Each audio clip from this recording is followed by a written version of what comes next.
Paz, amados irmãos, amadas irmãs, louvado seja o nome do nosso Senhor Jesus Cristo. Estamos na leitura do livro Cântico dos Cânticos, um convite para viver em união e comunhão profunda com Deus, do irmão Hudson Taylor, da editora dos Clássicos. Nós iniciamos o capítulo 1, sessão 1, ontem, e hoje nós vamos dar continuidade a este capítulo. Oremos. Pai amado, Pai querido, nós queremos agradecer, bendizer e exaltar o santo e precioso nome do Senhor. Agradecermos por estarmos em Tua presença, agradecermos ao Senhor por Suas misericórdias renovadas em nossas vidas, agradecermos porque até aqui o Senhor tem nos ajudado e tem nos feito perseverar em Tua presença, Senhor. Obrigada por não desistir de nós. Obrigada por cada dia mais trazer mais luz e verdade em nossas vidas através da Tua palavra, da revelação do Teu Santo Espírito. Ó Senhor, muito obrigada. Nessa noite, nesse dia, queremos aqui colocar que nós somos dependentes do Senhor, dependemos de Ti para esta leitura, para esta audição, dependemos do Teu Santo Espírito para que tudo flua de forma correta, o entendimento, a prática, a obediência, o toque do Senhor, ó, o falar do Teu Santo Espírito. Necessitamos da Tua ajuda, nós precisamos de Ti. Nos ajude aqui, Senhor, em nome de Jesus. Ordene os nossos pensamentos, ordene o falar também para que seja adequado. Ó Senhor, o nosso objetivo realmente é que possamos viver essa vida de união e comunhão com o Senhor. É que possamos viver essa vida de unidade com Teu Santo Espírito, com Teu Santo Filho. É que possamos agradar ao Teu coração, Pai. É que possamos viver e fazermos a Tua vontade, para a Tua honra e para a Tua glória, porque a nós sabemos que unicamente é o corar da vergonha, Senhor. Então nos ajude, em nome do Senhor Jesus. Nos conduza a Ti mesmo, nos atraia à Tua presença. Repreenda toda obra do mal, todos os nossos inimigos, tudo aquilo que o inimigo deseja fazer de forma contrária, que o Senhor desfaça, que o Senhor mesmo os repreenda, em nome do Senhor Jesus. Guarda-nos de nós mesmos, guarda-nos de todo o mal, em nome de Jesus. Amém. Irmãos e irmãs, nós ontem paramos exatamente na parte que fala que a noiva ela, ela faz uma descoberta, né? E diz assim: nós encontramos a noiva fazendo a feliz descoberta de um rei, seu rei, e não de uma cruz, como ela esperava. Esse é o especial resultado da sua consagração. As filhas de Jerusalém dizem assim: em ti nos regozijaremos e nos alegraremos. Do teu amor nos lembraremos, mais do que do vinho. Não é sem razão quem te amam. Nós damos continuidade mais uma vez na seção 1. Outra descoberta, não menos importante, a aguarda. Ela viu a face do rei e, como o sol nascente revela o que estava escondido na escuridão, assim a sua luz revelou-lhe a sua cor escura. Ah, ela lamenta. Eu sou morena, mas formosa, exclama o noivo, com incomparável graça e ternura. E ainda morena como as tendas de Quedar. Ela continua. Porém, para mim, ele responde, tu és formosa como as cortinas de Salomão. Nada leva a alma a uma posição humilde como a sagrada e íntima comunhão com o Senhor. Entretanto, há uma doce alegria em sentir que Ele sabe de tudo e, mesmo assim, Ele ainda nos ama. Coisas antes chamadas pequenas negligências são vistas com outros olhos no secreto da presença dele. Ali nós vemos o erro, o pecado de não guardarmos nossa própria vinha. Isto a noiva confessa e diz assim: não olheis para o eu estar morena, porque o sol me queimou. Os filhos de minha mãe se indignaram contra mim e me puseram por guarda de vinhas. A vinha, porém, que me pertence, não a guardei. Nossa atenção é chamada aqui a um perigo que sobressai atualmente. A intensa atividade de nossos dias pode nos levar ao zelo em serviço e a negligenciar a comunhão pessoal. Mas tal negligência não somente reduzirá o valor do serviço, mas tenderá a nos incapacitar ao mais elevado serviço. Se nós zelamos pelas almas de outros, mas negligenciamos a nossa própria, se estamos buscando remover o argueiro dos olhos do nosso irmão, descuidando da trave em nossos próprios olhos, nós, frequentemente, ficaremos desapontados com nossa falta de poder para ajudar nossos irmãos, enquanto o nosso mestre não ficará menos decepcionado conosco. Não nos esqueçamos nunca de que o que somos é mais importante do que aquilo que fazemos e que todo fruto gerado fora da permanência em Cristo será um fruto da carne e não do espírito. O pecado de negligenciar a comunhão pode ser perdoado, mas ainda o efeito dele fica permanentemente com feridas que são curadas, mas deixam cicatrizes. Agora, chegamos a uma doce evidência da realidade da união de coração da noiva com o seu Senhor. Ela é uma com o bom pastor. De imediato, seu coração vai instintivamente alimentar o rebanho, mas ela deseja trilhar os passos dele, a quem ela ama, e não trabalharia então sozinha, nem em outra companhia que não fosse a companhia dele. A noiva diz: Dize-me, ó amado da minha alma, onde apacentas o teu rebanho? Onde o fazes repousar pelo meio-dia, para que não ande eu vagando junto ao rebanho dos teus companheiros? Ela não confundirá a companhia de seus servos com a de seu mestre. O noivo então responde: Se tu não sabes, ó mais formosa entre as mulheres, sai-te pelas pisadas dos rebanhos e apacenta os teus cabritos junto às tendas dos pastores. Essas são as palavras das filhas de Jerusalém e respondem corretamente aos questionamentos dela. Que ela demonstre o seu amor ao seu Senhor ao alimentar as suas ovelhas, ao apacentar os seus cordeiros, como está em João, capítulo 21, do versículo 15 ao versículo 17. E ela não precisará temer perder a presença do Mestre.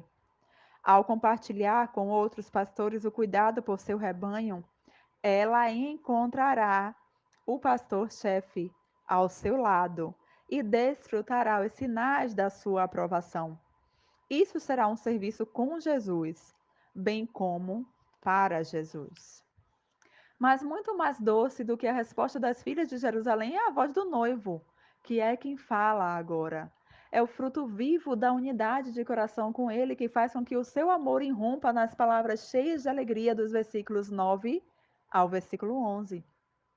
Não somente é verdade que o nosso amor por nosso Senhor será manifesto ao alimentarmos suas ovelhas, como também ele, que, quando estava na terra, disse: Em verdade vos afirmo que, sempre que o fizestes a um destes meus pequeninos irmãos, a mim o fizeste. Tem o amor do seu coração inflamado e frequentemente revela-se a si mesmo, de maneira especial, àqueles que estão ministrando a outros para ele. O elogio feito à noiva no versículo 9 é de admirável propriedade e beleza. O noivo diz: As éguas dos carros de Faraó te comparo, ó querida minha. Lembre-se de que, originalmente, os cavalos vieram do Egito e que os puros sangue, ainda encontrados na Arábia, foram trazidos durante o reinado de Salomão por seus mercadores para todos os reis do Oriente. Aqueles selecionados para os carros de Faraó eram não apenas os de mais puro sangue, perfeitos em suas proporções e simetrias, mas também perfeitamente treinados, dóceis e obedientes. Eles não conheciam nenhuma outra vontade a não ser a do condutor da carruagem, e o único objeto da sua existência era transportar o rei onde quer que ele fosse. Aleluia, louvado seja o nome do Senhor. Assim deveria ser com a Igreja de Cristo. Um corpo com muitos membros, habitado e guiado pelo Espírito, retendo-o cabeça e não conhecendo nenhuma outra vontade a não ser a dele.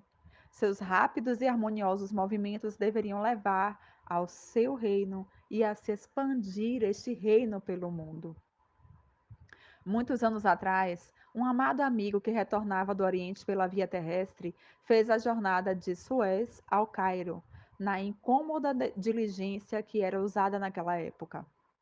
Ao embarcar, os passageiros tomaram seus lugares e aproximadamente 12 cavalos jovens e brávios estavam atrelados com rédeas ao veículo. O condutor tomou seu assento e estalou seu chicote, e os cavalos partiram depressa. Alguns para a direita, alguns para a esquerda e outros para a frente, fazendo a carruagem partir como um pulo e subitamente parar, arremessando primeiramente aqueles que estavam no assento da frente ao colo dos que estavam assentados atrás. E depois, ao contrário, jogando os de trás para a frente.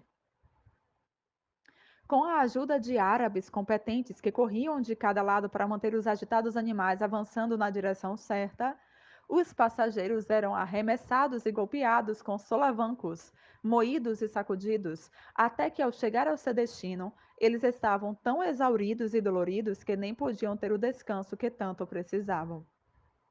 Não é a Igreja de Deus hoje mais parecida com estes cavalos sem treino do que com as éguas dos carros de Faraó? E quando vontade própria e desunião estão aparentes na igreja, não é de se admirar que o mundo ainda esteja a jazer no maligno e que as grandes nações pagãs mal sejam tocadas. Mudando o seu sorriso, o noivo então continua: Formosas são as tuas faces entre os teus enfeites, o teu pescoço com os colares.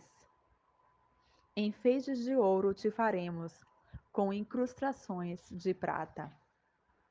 A noiva não é apenas bela e útil ao seu senhor, ela está também adornada, e é o prazer dele acrescentar a ela mais adornos.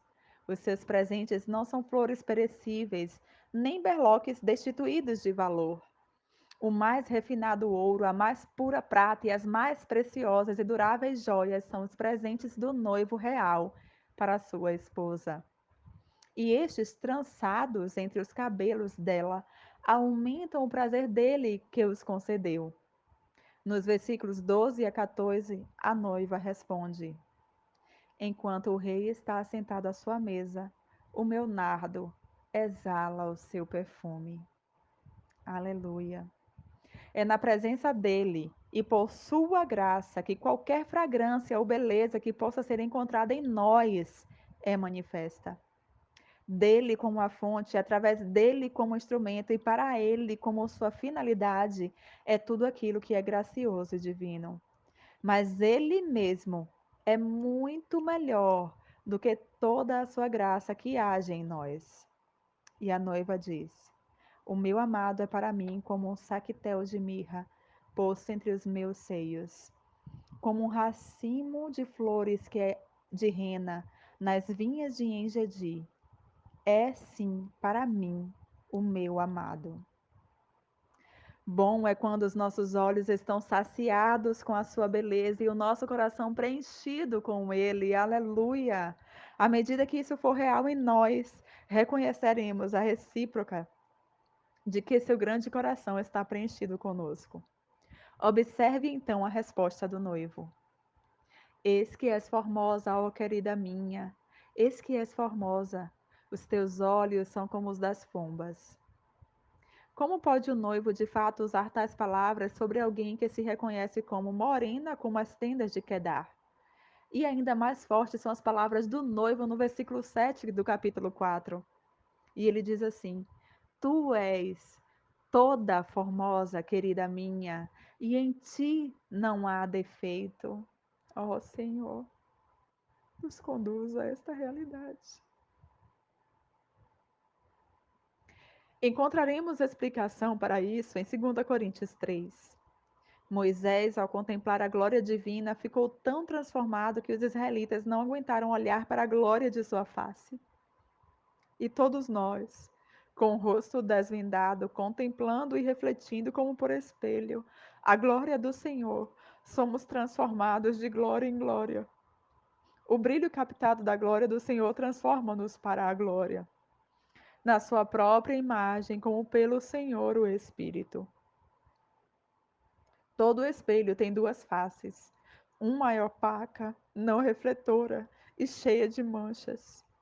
Porém, quando a face refletora está voltada para nós, não vemos nenhuma mancha, mas vemos a nossa própria imagem. Portanto, enquanto a noiva se deleita com a beleza do noivo, ele contemplará a sua própria imagem nela. Ali não há nenhuma mancha, tudo é formoso.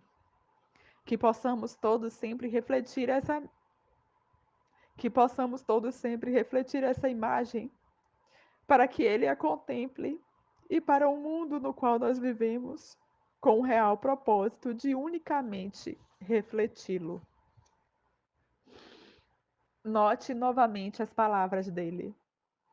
Os teus olhos são como os das pombas, ou tu tens olhos de pomba. O falcão é um belo pássaro e tem belos olhos vivos e penetrantes, mas o noivo não deseja olhos de falcão em sua noiva. Os delicados olhos da inocente pomba são os que ele admira. Foi como a pomba que o Espírito Santo veio sobre ele em seu batismo, e o caráter de pomba é que ele busca em cada um do seu povo. A razão pela qual Davi não teve permissão para construir o templo foi muito significativa. Sua vida estava longe de ser perfeita e seus erros e pecados foram fielmente registrados pelo Espírito Santo. Eles trouxeram sobre ele os castigos de Deus. Porém, não foi nenhum de seus erros que o desqualificou para construir o templo, mas foi o seu espírito de guerra. E isso, apesar de muitas de suas batalhas, se não todas, terem sido para o estabelecimento do reino de Deus e o cumprimento de suas promessas a Abraão, Isaque e Jacó. Somente Salomão, o príncipe da paz, poderia construir o templo. Se nós quisermos ser ganhadores de almas e edificar a igreja, que é o seu templo, prestemos atenção nisto. Não é por meio de discussões ou argumentos, mas é exaltando a Cristo que poderemos atrair os homens a Ele. Agora chegamos à resposta da noiva. Ele a chamou de formosa. Sabiamente e bem, ela responde o noivo e diz: Como és formoso, amado meu, como és amável. O nosso leito é de viçosas folhas. As traves da nossa casa são de cedro e os seus caibros de cipestre. Eu sou a rosa de Saron, o lírio dos vales. As últimas palavras são frequentemente citadas como sendo do noivo, mas estamos errados em crer assim. É a noiva quem fala na verdade. Tu me chamas formosa e amável, mas a formosura e a amabilidade são tuas. São tuas. Eu sou apenas uma flor selvagem inferior, uma rosa de Saron sem fragrância, isto é, o açafrão do outono, ou um lírio do vale. A isso o noivo responde: Está bem, mas apesar de ser uma flor selvagem, porém, qual lírio entre os espinhos? Tal é a minha querida entre as donzelas. E novamente a noiva responde: Como a macieira, a cidreira entre as árvores do bosque, tal é o meu amado entre os jovens. Desejo muito a sua sombra, e debaixo dela me assento. E o seu fruto é doce ao meu paladar.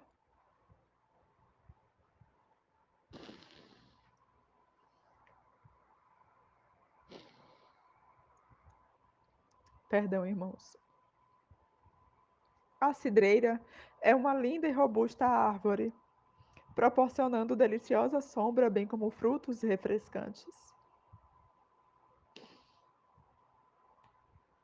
Como a modesta flor agreste, ela mesma reconhece o seu noivo como a nobre árvore. Como uma modesta flor agreste, ela mesma reconhece o seu noivo como uma nobre árvore, tanto ornamental como frutífera. Sombra contra o sol escaldante, refrigério e descanso ela encontra nele. Que contraste entre a atual posição dela e seus sentimentos em relação aos que tinha no início desta sessão. Ele sabia muito bem a causa de todos os temores dela. A sua desconfiança era resultado da sua falta de conhecimento dele. Ele a tomou à parte e, na doce intimidade do amor mútuo, os temores e a desconfiança dela desapareceram, como a névoa da manhã antes do nascer do sol. Mas agora que ela aprendeu a conhecê-lo, ela tem uma experiência mais avançada do amor dele. Ele não se envergonha de reconhecê-la publicamente.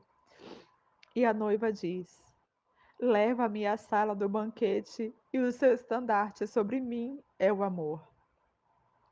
A sala do banquete agora é tão apropriada como eram as recâmaras do rei. Sem medo e sem sentir envergonhada, ela pode se assentar ao seu lado, sua esposa legítima, a sua noiva escolhida. Inebriada com o seu amor, ela exclama. A noiva diz: Sustentai-me com passas, confortai-me com maçãs, pois desfaleço de amor. A sua mão esquerda esteja debaixo da minha cabeça e a direita me abrace.